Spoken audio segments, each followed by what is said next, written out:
오늘 우리에게 주신 하나님의 말씀은 마가복음 4장 35절에서 41절 말씀입니다.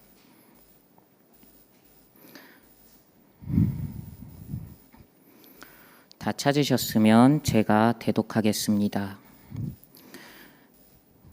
그날 저물 때에 제자들에게 이르시되 우리가 저편으로 건너가자 하시니 그들이 무리를 떠나 예수를 배에 계신 그대로 모시고 가매 다른 배들도 함께 하더니 큰 광풍이 일어나며 물결이 배에 부딪혀 들어와 배에 가득하게 되었더라. 예수께서는 고물에서 베개를 베고 주무시더니 제자들이 깨우며 이르되 선생님이여 우리가 죽게 된 것을 돌보지 아니하시나이까 하니 예수께서 깨어 바람을 꾸짖으시며 바다더러 이르시되 잠잠하라 고요하라 하시니 바람이 그치고 아주 잔잔하여지더라. 이에 제자들에게 이르시되 어찌하여 이렇게 무서워하느냐 너희가 어찌 믿음이 없느냐 하시니 그들이 심히 두려워하여 서로 말하되 그가 누구이기에 바람과 바다도 순종하는가 하였더라. 아멘. 십자가로 걸어가신 하나님의 아들이라는 제목으로 말씀을 나누겠습니다. 저는 모태신앙으로 어렸을 때부터 교회를 다녔습니다. 하지만 저에게 있어서 하나님에 대한 이미지는 무섭고 강압적인 그런 모습이었습니다. 하나님께서는 늘 나를 감시하면서 잘못하면 벌을 내리는 그런 분처럼 느껴졌습니다. 그러다가 20살이 되던 해에 한 기도원에 가게 되었습니다. 그리고 그곳에서 기도를 하다가 인격적인 하나님을 처음으로 만나게 되었습니다. 그 순간 제 마음에 가득 찬 깨달음은 하나님께서는 독재자가 아니라는 겁니다. 하나님께서는 나를 정말 사랑하시는 아버지였다는 겁니다. 저는 그동안 하나님을 오해했습니다. 그래서 저의 머릿속에서 상상 속의 하나님을 만들고 있었던 겁니다. 그런데 하나님을 바로 알게 되면서 하나님을 향한 그 막연한 두려움은 사라지고 평안과 기쁨이 제 안에 가득 차게 되었습니다. 하나님을 바로 알자 저의 신앙과 삶이 완전히 새롭게 된 겁니다. 오늘 말씀은 저와 같이 하나님을 오해했던 사람들에게 쓰여졌습니다. 그들은 오늘 본문 마가복음의 독자인 그 당시에 로마에 있는 이방 그리스도인들입니다. 마가복음이 쓰이던 당시에는 로마에서 네로 황제의 핍박이 시작되던 시기였습니다. 그 시기는 예수님을 믿는다는 이유로 감옥에 갇히고 또 재산을 뺏기기도 하고 심한 경우 죽임을 당하던 시대였습니다. 그런데 사실 당시 로마 이방 그리스도인들은 하나님의 아들을 저처럼 오해하고 있었습니다. 그들은 하나님의 아들이라는 분을 믿으면 이 땅에서 잘 되고 잘 살고 세상적인 성공의 길을 걸을 것이라고 생각했습니다. 그래서 그들은 하나님의 아들을 믿으면 많은 재물을 얻을 수 있을 거라고 생각했고 또 이 땅에서 높은 지위에 오를 거라고 생각했습니다. 그리고 심지어 예수님께서 이제 재림을 하시면 그들의 신분을 높이시고 로마의 통치에서 그들을 구원할 것이라고 그렇게 생각한 겁니다. 그런데 현실은 완전히 그것과 반대였습니다. 그들은 예수님을 믿자 성공한 것이 아니라 핍박을 받기 시작했습니다. 예수님을 믿자 자신의 전 재산을 빼앗겼습니다. 예수님을 믿자 일자리도 빼앗기고 사랑하는 사람도 잃었습니다. 하나님의 아들을 믿자 성공의 길이 아니라 고난의 길을 걷게 된 겁니다. 그래서 당시 로마에 있던 그 이방 그리스도인들은 교회를 떠나기도 했습니다. 예수님이 그들이 생각한 하나님의 아들이 아니자 그들의 기준에서 예수님은 그 하나님의 아들은 자신들에게 유익을 가져다 주지 못한다고 판단했기 때문입니다. 여러분, 그런데 오늘날에 우리에게도 이런 모습이 있지 않습니까? 지금도 많은 그리스도인들이 하나님의 아들이신 예수님을 믿으면 세상에서 성공의 길을 걸을 거라고 생각합니다. 예수님을 믿으면 사업이 잘 되고 건강해지고 자녀가 성공할 것이라고 그렇게 생각하는 겁니다. 물론 그것을 부인하는 것은 아닙니다. 예수님께서는 세상을 창조하신 분이시지요.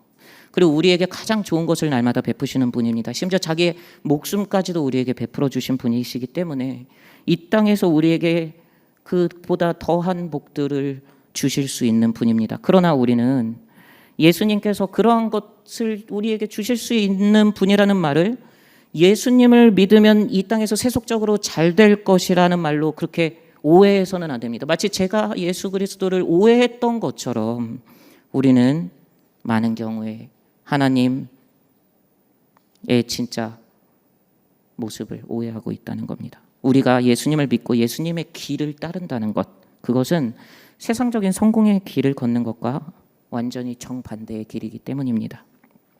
그렇다면 우리가 하나님의 아들이신 예수님을 믿고 예수님의 그 길을 따른다는 것, 그건 어떤 의미일까요? 오늘 말씀을 통해서 함께 나눠보도록 하겠습니다. 여러분, 여기에 어떤 사람이 있다고 생각을 해보겠습니다. 그런데 만약에 이 사람을 꼭 만나려면 어떻게 해야 될까요? 아주 간단합니다. 이 사람이 걸어간 길을 똑같이 걸어가면, 그렇게 묵묵히 걷다 보면은 결국 그 사람이 있는 곳에 도달해서 이 사람을 만날 수 있게 되겠죠. 이제 이분이 예수님이라고 생각해 보는 겁니다. 예수님께 다가가려면 우리가 어떻게 해야겠습니까? 예수님께서 걸어가신 길을 걷다 보면 예수님께서 걸어가신 그 도착 지점에 도달했을 때 그때 예수님을 우리는 만날 수 있겠지요. 그러면 그 예수님이 걸어가신 이 길을 우리는 어떻게 알 수 있을까요? 바로 성경을 보면 됩니다. 그 중에서도 오늘 본문이 있는 마가복음을 보시면 예수님께서 계속 어디론가를 걸어가신다는 것을 발견하게 됩니다. 마가복음 1장 1절은 이렇게 시작하지요. 하나님의 아들 예수 그리스도의 복음의 시작이라. 마가복음은 하나님의 아들이신 예수 그리스도의 이야기라는 겁니다. 그리고 마가복음의 거의 마지막 부분을 보면 예수님이 어떤 분이다 이게 명확하게 나오거든요. 그 장면은 이렇습니다. 예수님께서는 죄가 전혀 없으신 분인데 우리 죄인들을 위해서 십자가에 못 박혀 죽으셨죠.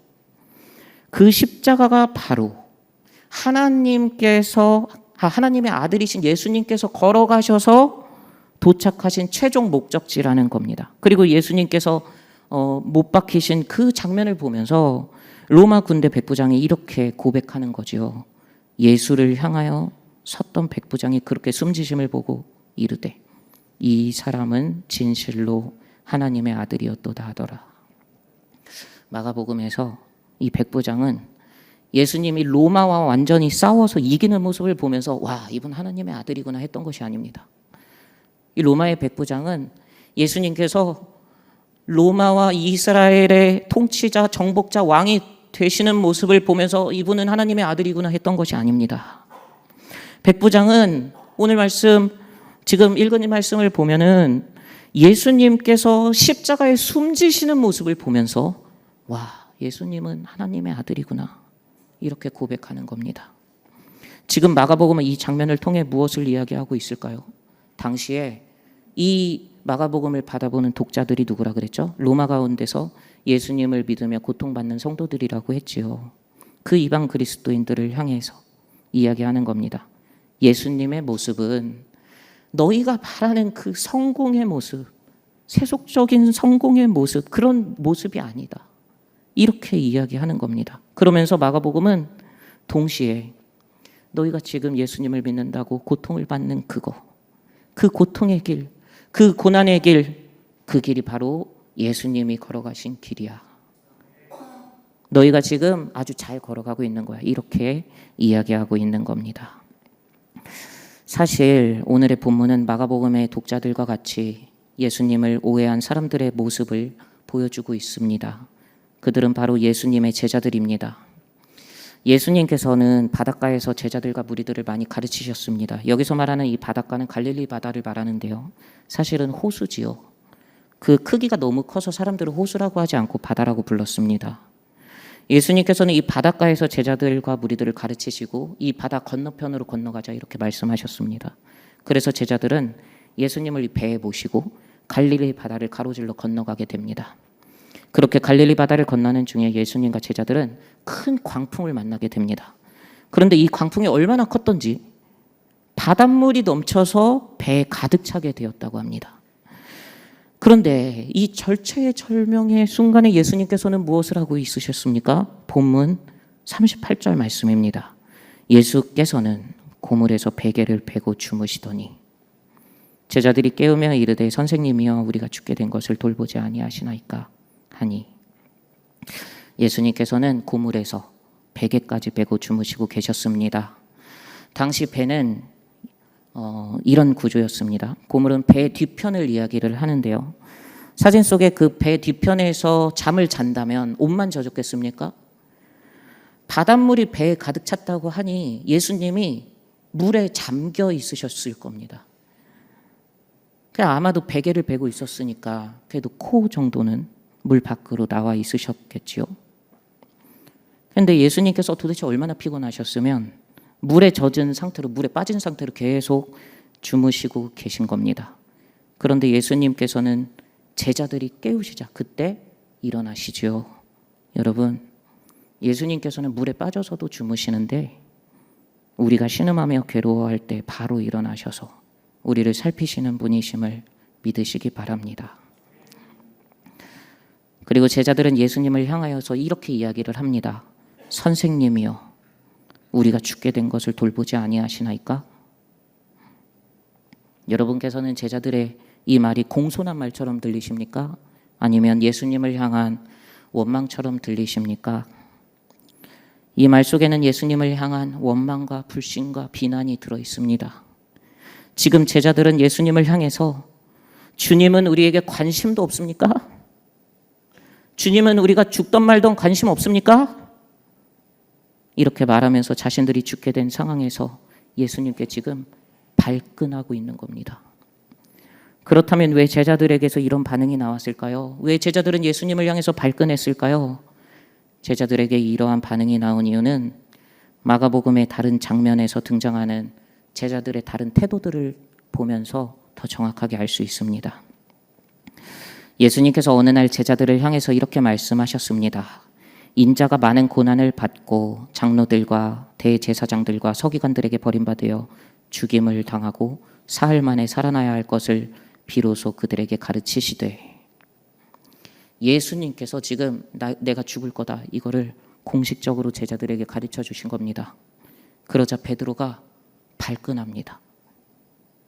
드러내놓고 이 말씀을 하시니 베드로가 예수를 붙들고 항변하매, 절대 예수님이 고난을 받거나 죽임을 당하시면 안 된다는 겁니다. 지금 베드로는 예수님을 향해서 발끈하고 있는 것이죠. 그리고 그 다음 장에는 어떤 일이 일어나는지 아십니까? 9장 34절 말씀입니다. 그들이 잠잠하니 이는 길에서 서로 누가 크냐 하고 쟁론하였음이라. 예수님과 같이 제자들이 걸어가는 중에 제자들이 서로 누가 더 큰 자인지 쟁론을 하고 있는 겁니다. 그리고 그때 예수님께서는 누구든지 첫째가 되고자 하면 끝이 될 것이다 이렇게 제자들을 잘 가르쳐 주셨습니다. 그런데 또 그 다음 장에서 어떤 일이 일어나는지 아십니까? 마가복음 10장 37절 말씀입니다. 여짜오되 주의 영광 중에서 우리를 하나는 주의 우편에 하나는 좌편에 앉게 하여 주옵소서. 지금 야고보와 요한이 예수님께 다른 제자들 몰래 나아가서 자기들에게 한 자리씩 달라고 지금 이야기하고 있는 겁니다. 지금 예수님의 제자들은 완전히 예수님을 오해하고 있죠. 제자들은 예수님을 정치적 메시아, 경제적 메시아, 군사적 메시아로 지금 착각하고 있는 겁니다. 자기의 머릿속에 자기가 상상하는 예수님을 계속해서 그리고 있던 거예요. 그들은 이 땅에서 돈을 많이 벌고 명예를 얻어 성공하는 길에만 관심이 있었습니다.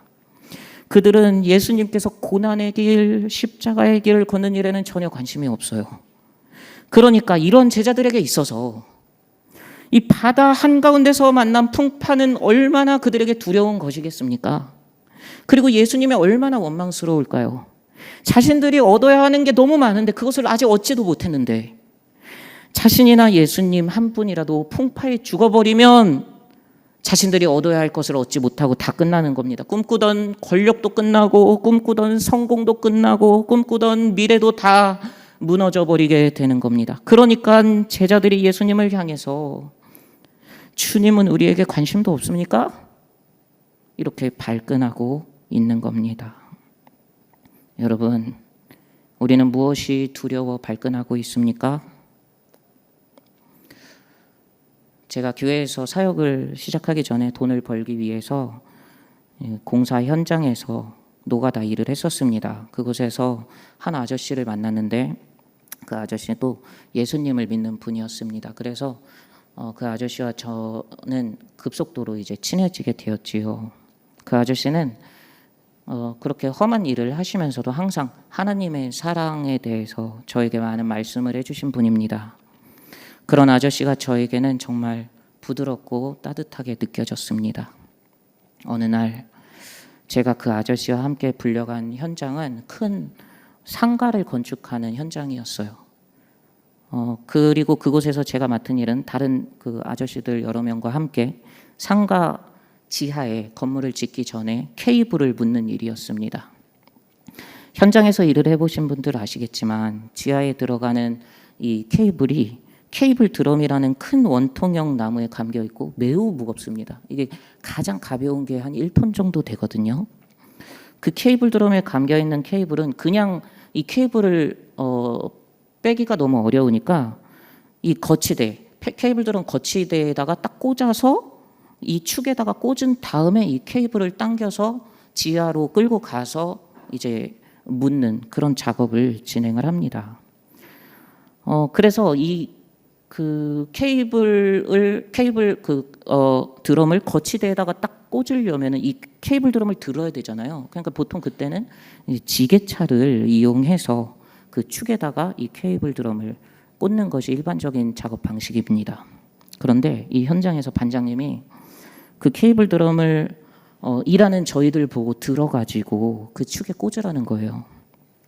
근데 함께 일하는 아저씨들이 계속 지게차를 불러라. 이걸 어떻게 드냐 이렇게 이야기를 했는데 너희가 꽂아라 이렇게 이야기를 해서 남자 7명이 함께 케이블 드럼을 들어서 이 축을 꽂기로 했습니다. 물론 이게 너무 무거워서 남자들이 많아도 이걸 번쩍 들어갖고 꽂기가 어렵기 때문에 기울여서 한쪽을 든 다음에 한 분이 이제 그 거치대를 안으로 밀어 넣어서 꽂는 그런 형식으로 작업을 하려고 했습니다.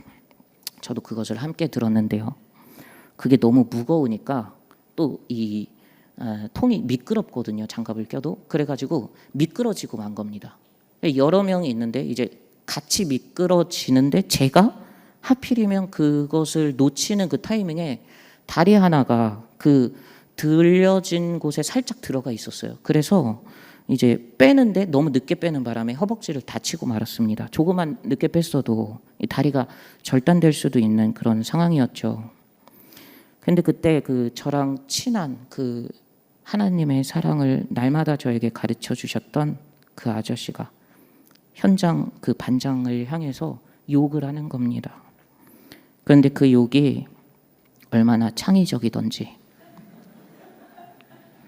너를 어디다 담갔다 빼겠다 묻었다 빠뜨렸다 뭐 어떻게 하겠다고 계속 그렇게 이야기를 하는 겁니다. 항상 하나님의 사랑 이야기를 해주시는 아저씨에게 이런 살벌한 모습이 있다는 것에 참 놀라운 기억이 있습니다. 사실 이런 현장에서 일하시는 분들에게 가장 중요한 부분은 자기 몸이 다치지 않는 겁니다. 조금만 잘못하면 며칠, 몇 년 혹은 평생 동안 일을 더 이상 할 수 없게 되기 때문이죠. 이렇게 우리는 소중한 것을 잃는 것을 가장 두려워합니다. 그리고 이 소중한 것을 내가 잃을 수도 있다는 위기감이 찾아올 때 우리는 발끈하는 거죠. 우리는 무엇이 두려워 발끈하고 있습니까? 돈을 잃을 때입니까? 명예를 잃을 때 우리는 발끈합니까? 건강에 관련된 것 때문에 우리는 발끈하고 있습니까? 혹은 가족이나 자녀와 관련된 것 때문에 발끈하고 있습니까? 오늘 말씀에서 예수님께서는 이렇게 두려워하며 예수님을 향해 발끈하는 그 제자들과 또 이 자리에 있는 두려움에 빠진 우리를 향해서 이렇게 행하시고 말씀하십니다. 본문 39절에서 40절 말씀입니다. 예수께서 깨어 바람을 꾸짖으시며 바다더러 이르시되 잠잠하라 고요하라 하시니 바람이 그치고 아주 잔잔하여지더라. 이에 제자들에게 이르시되 어찌하여 이렇게 무서워하느냐 너희가 어찌 믿음이 없느냐 하시니 이 예수님의 행하심과 말씀은 이렇게 바꿔 말할 수 있습니다.